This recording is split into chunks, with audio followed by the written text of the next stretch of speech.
দূরে তবু কাছে যে যেখানে আছে সবাইকে আন্তরিক প্রীতি ও শুভেচ্ছা টেকনিক ইজি এডুকেশনের পক্ষ থেকে স্বাগত জানাচ্ছি নতুন একটি গণিতের ক্লাসে। আজকের ক্লাসে আমরা একটি বোর্ড প্রশ্নের সমাধান করব। তোমরা দেখতে পাচ্ছ আমার পিছনে সিলেট বোর্ড 2019 সালে একটি প্রশ্ন, এবং এই প্রশ্নটি বেশ ইন্টারেস্টিং। দেখো, একটা চিত্র দেখতে পাচ্ছ। এই চিত্রের মধ্যে এখানে কি বলা হচ্ছে, একটা ট্রফি দেখানো হচ্ছে, যে উপরের অংশে একটা বৃত্ত, মাঝখানে দেখো একটা বর্গক্ষেত্রের মতো, আর নিচে একটা আয়তাকার ঘনবস্তু দেখতে পাচ্ছি। ওকে, তো মাঝের অংশের আকৃতি বর্গাকার এবং নিচের অংশটি একটি আয়তাকার ঘনবস্তু। আচ্ছা, এটা হচ্ছে আমাদের উদ্দীপক, এবং উদ্দীপকের সাথে তুমি দেখতে পাচ্ছ একটা কিউআর কোড। এই কিউআর কোডের বিশেষত্ব হচ্ছে যে তুমি এই কিউআর কোডটি স্ক্যান করলেই এই ক্লাসে দেখতে পাবে। তার মানে এই কিউআর কোডটি কোথায় পাবে? এটা পাবে আমাদের ইজি ম্যাথ বইয়ে। যারা এখনও পর্যন্ত ইজি ম্যাথ বইটি সংগ্রহ করোনি, দ্রুত সংগ্রহ করে নাও। সংগ্রহ করলে তুমি প্রত্যেকটি প্রশ্নের সাথে তুমি তার সমাধানটাও পেয়ে যাবে। তার মানে স্ক্যান করে নাও আর দেখে নাও আমাদের ক্লাসগুলো, মানে তুমি বইয়ের সাথে শিক্ষক পাচ্ছ ফ্রি। তাহলে দেরি না করে দ্রুত বইটি সংগ্রহ করে নাও।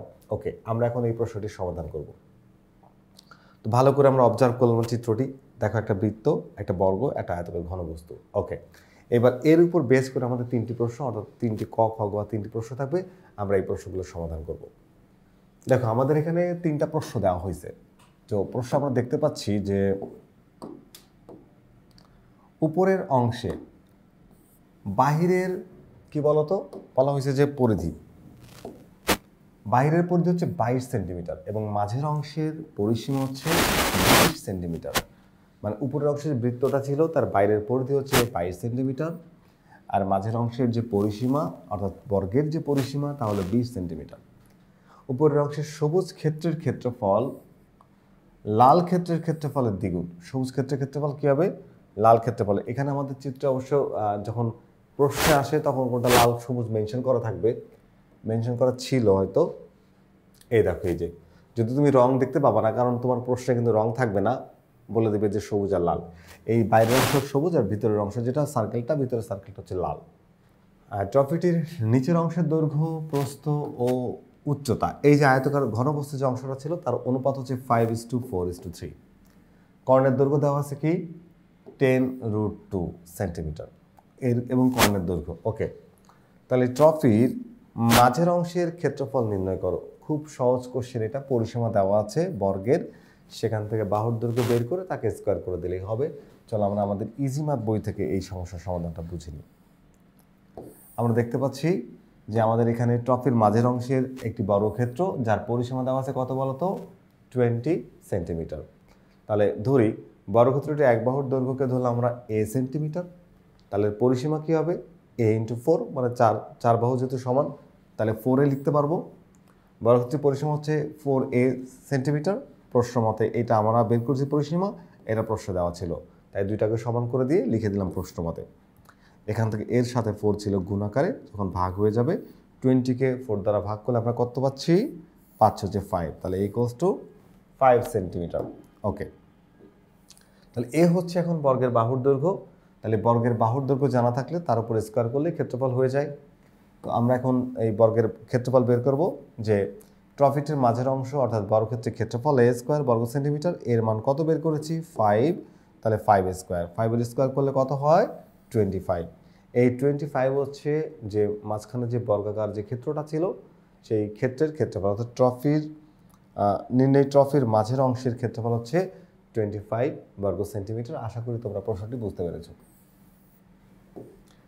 আমাদের পরবর্তী প্রশ্নে বলা হচ্ছে যে ট্রফিটির উপরের অংশের লাল ক্ষেত্রের ব্যাসার্ধ নির্ণয় করো। ভালো, লাল ক্ষেত্রের ভেতরের যে লাল ক্ষেত্রটা ছিল তার ব্যাসার্ধ নির্ণয় করতে বলা হয়েছে।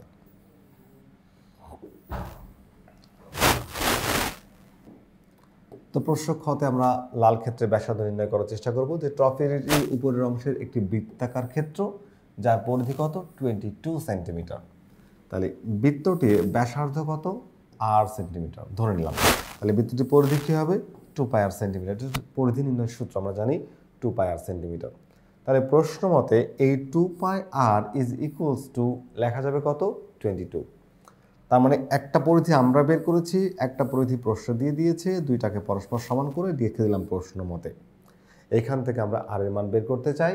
আমরা যখন আর এর মান বের করব তখন কি করব? এই দেখো, এই যে আর এই 2 পাইকে আমি যখন ওই পাশে পাঠিয়ে দিব তখন 22 ডিভাইড হচ্ছে পাই, যে ভাগ হয়ে যাবে। কি হলো? ভাগ হয়ে গেল। তো যখন এটাকে আমরা ভাগ করলাম তখন ভাগ করার পরে আমরা একটা ভাগফল পাবো। তাহলে এখানে 2 পায়ের মানটা চাইলে বসায় দিতে পারো, বসায় দিয়ে হিসাব করতে পারো, দেখবা যে পাবো হচ্ছে আর এর মান 3.5। 22 ডিভাইড হচ্ছে 6.2832, তাহলে আমরা পাবো হচ্ছে 3.5। আমি একটু হিসাবটা করে দেখি যে ঠিক আছে কিনা।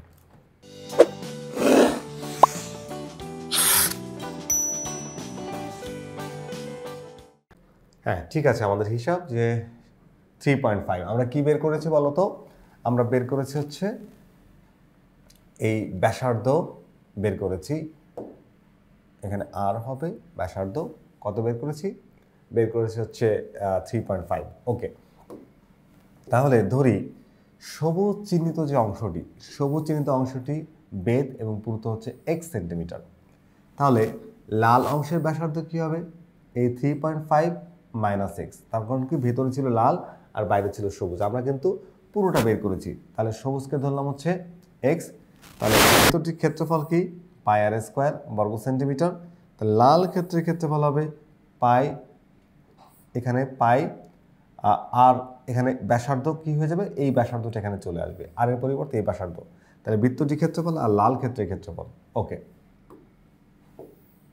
তাহলে এইবার দেখো, তাহলে সবুজ অংশের ক্ষেত্রফলটা কি হবে? এই বাইরের ক্ষেত্রফল থেকে তুমি যদি ভিতরের ক্ষেত্রফলটা বাদ দাও তাহলে সবুজ অংশের ক্ষেত্রফল থাকবে, সবুজ অংশের ক্ষেত্রফল থাকবে। এখন আমরা প্রশ্ন মতে এই যে ক্ষেত্রফল, বাইরের ক্ষেত্রফল থেকে আমরা বাদ দিলাম ভিতরের অংশের ক্ষেত্রফল। ওকে, ক্ষেত্রফলটা বাদ দেওয়ার পরে আমরা কি পাচ্ছি দেখো, 2 পাই আর স্কোয়ার মাইনাস পাই ইন্টু, এখানে আর এর মান হচ্ছে 3.5 মাইনাস এক্স এর হোল স্কোয়ার আমরা লিখতে পারবো। তাহলে সমান সমান 2 পাই ইন্টু 3.5 মাইনাস এক্স এর হোল স্কোয়ার। ওকে, এটা আর একটা ক্ষেত্রফল। এই যে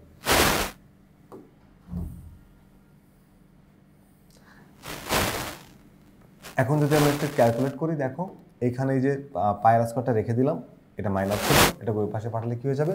প্লাস হয়ে যাবে। তো প্লাস হয়ে গেল। পাই আর স্কোয়ার এখানে আছে কি বলতো? 2 পাই ইন্টু 3.5 মাইনাস এক্স এর হোল স্কোয়ার, আর এটা কিন্তু একই জিনিস, এখানে একটা আর এই দুইটা যোগ করলে আমরা পাই মোট 3টা। কয়টা পাই? মোট 3টা।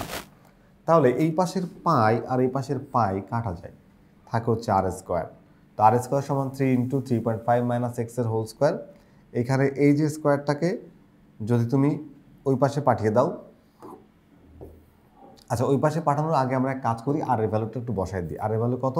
3.5। এই যে আর এর মান 3.5 বের করেছিলাম আগেই, সেই মানটা বসাই দিলাম। দিলে আমরা কত পাচ্ছি বলতো? এই মানটা হিসাব করলে আমরা পাচ্ছি হচ্ছে এই মানটা, একটু ঘুরাই লিখছি যেহেতু এক্স এর মান বের করবো। তাহলে 3 ইন্টু 3.5 মাইনাস এক্স এর হোল স্কোয়ার সমান সমান হচ্ছে 3.5 এর স্কোয়ার করলে আমরা পাবো 12.25। এখন এই যে 3টা এখানে মাল্টিপ্লাই আকারে আছে, ও পাশে গেলে ভাগ হয়ে যাবে, তাহলে ভাগ হয়ে গেল। ভাগ করলে আমরা একটা ভাগফল পাচ্ছি, কত পাচ্ছি বলো তো? এই যে 4.0833, তারপরে যে স্কোয়ারটা ও পাশে পাঠিয়ে দাও, পাঠালে রুট হয়ে যাক।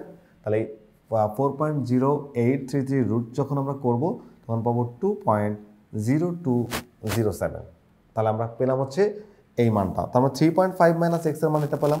এই যে 3.5, এখন এটাকে ওই পাশে পাঠাবো, পাঠালে এটা কি হয়ে যাবে বলো তো? অথবা এক্সটাকে ওই পাশে পাঠাবো, তাহলে এইটা এই পাশে যে মাইনাস হয়ে যাবে, একই কথা। তাহলে আমরা এক্স এর মান পাচ্ছি কত? 3.5। এটা ছিল এই পাশে যোগ, এই পাশে এসে বিয়োগ হয়ে গেল, আর এটা ছিল মাইনাস, ও পাশে যে প্লাস হয়ে গেল, একসাথে করছি পুরো কাজটা। এখন আমরা যখন এই 3.5 থেকে 2.0207কে মাইনাস করলাম তখন কত পেলাম? X equals to 1.4793। এটা কি বলতো?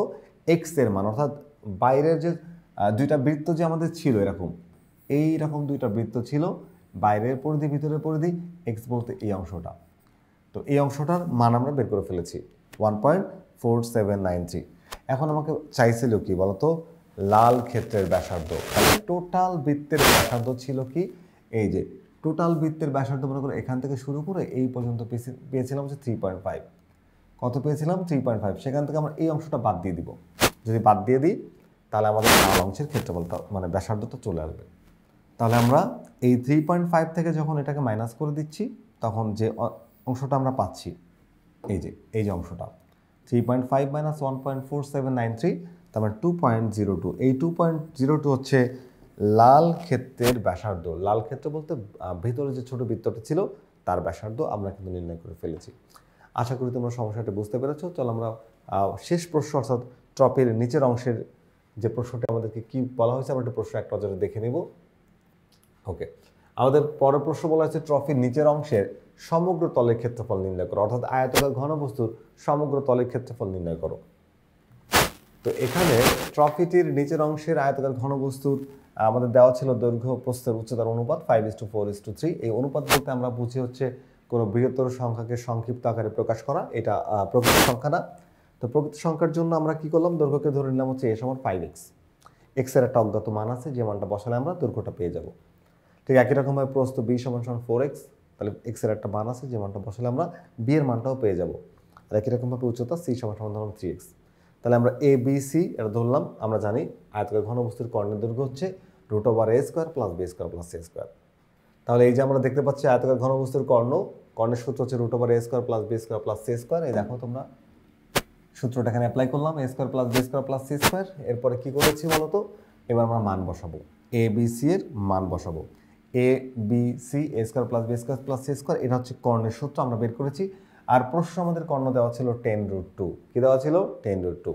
তাহলে এখানে এর মানটা বসাইলাম, বি এর মানটা বসাইলাম, সি এর মানটা বসাইলাম। বসানোর পরে আমরা হিসাব করব 5x এর হোল স্কোয়ার মানে 25x²। একই রকমভাবে এখানে হবে 16x², এখানে হচ্ছে 9x²। তাহলে এই দুইটা যোগ করলে আমার হয় 25, আর এই হলো 25 মানে 50টা x²। তাহলে এই স্কোয়ারটা এই 50কে আমরা লিখতে পারি হচ্ছে 5√2, আর √a² কাটা যাবে, x এর যে √a² কি কাটা যাবে, তাহলে কি হবে 5√2x। আচ্ছা, x এর মান বের করবো, 5√2কে ওই পাশে পাঠিয়ে দাও। এই √2 আর √2 কাটা যায়, 10কে 5 দ্বারা ভাগ করলে 2 হয়ে যায়। তাহলে x এর মান কত বলো তো? x এর মান হচ্ছে 2। তো x এর মান যেহেতু চলে আসছে 2, x এর মানগুলো এখন আমরা বসাই দিব। x এর মান যদি এখানে বসাই 5x × 2 মানে 10 সেন্টিমিটার দৈর্ঘ্য, প্রস্থ হচ্ছে তোমার 4 × 2 মানে 8 সেন্টিমিটার, এবং উচ্চতা হচ্ছে c = 3 × 2 সমান হচ্ছে 6 সেন্টিমিটার। আচ্ছা, তাহলে ট্রফিটির নিচের অংশে কি ছিল? একটা আয়তাকার ঘনবস্তুর সমগ্র তলের ক্ষেত্রফলের সূত্র আমরা জানি 2 × ab + bc + ca। ab + bc + ca এর মানটা বসালাম গুণ b এর মান, b এর মানটা বসালাম গুণ c এর মান, যোগ চিহ্নটা জায়গায় দাও, c এর মানটা বসালাম, এর মানটা বসালাম। তার মানে 8 × 10 = 80, 6 × 8 = 48, 6 × 10 = 60। সবগুলো যোগ করলে পাচ্ছে 188, তাকে 2 দ্বারা গুণ করলে কত পাবা? 376 বা 376 বর্গ সেন্টিমিটার। এটা হচ্ছে যে আয়তাকার যে ঘনবস্তু ছিল তার সমগ্র তলের ক্ষেত্রফল। আমরা একটু পুরো বিষয়টা সংক্ষেপে আরেকবার একটু বুঝে নিই। তো এখানে আমাদের আয়তাকার ঘনবস্তুর দৈর্ঘ্যবস্তু উচ্চতার অনুপাত দেওয়া ছিল, সেখান থেকে আমরা এবিসি ধরে নিলাম দৈর্ঘ্যবস্তু উচ্চতা, দৈর্ঘ্যকে ধরলাম 5x, প্রস্থকে ধরলাম 4x, আর উচ্চতাকে ধরলাম হচ্ছে 3x, যেটা হচ্ছে এ বি সি এর কনস্ট্যান্ট মান আর কি। এর সমান 5x, বি সমান 4x, আর সি সমান 3x। তো আমরা কর্ণের সূত্র জানি √a² + b² + c²। এবার মানগুলো বসায় একটা কর্ণ বের করব, আর প্রশ্ন সেই কর্ণ দেওয়া হচ্ছে 10√2। দুইটাকে সমান করে দিয়ে প্রশ্ন মতো করে দিয়ে আমরা এখান থেকে x এর মান বের করেছি। x এর মান জানার সাথে সাথে আমরা দৈর্ঘ্যপ্রস্থের আসল মান বা অ্যাকচুয়াল যে ভ্যালু সেটা পেয়ে গেলাম। এরপরে আমরা সমগ্র তলের ক্ষেত্রফলের সূত্রে সেই মানগুলো বসালেই কিন্তু আমরা কি এই সমস্যাটার সমাধান পেয়ে গেলাম।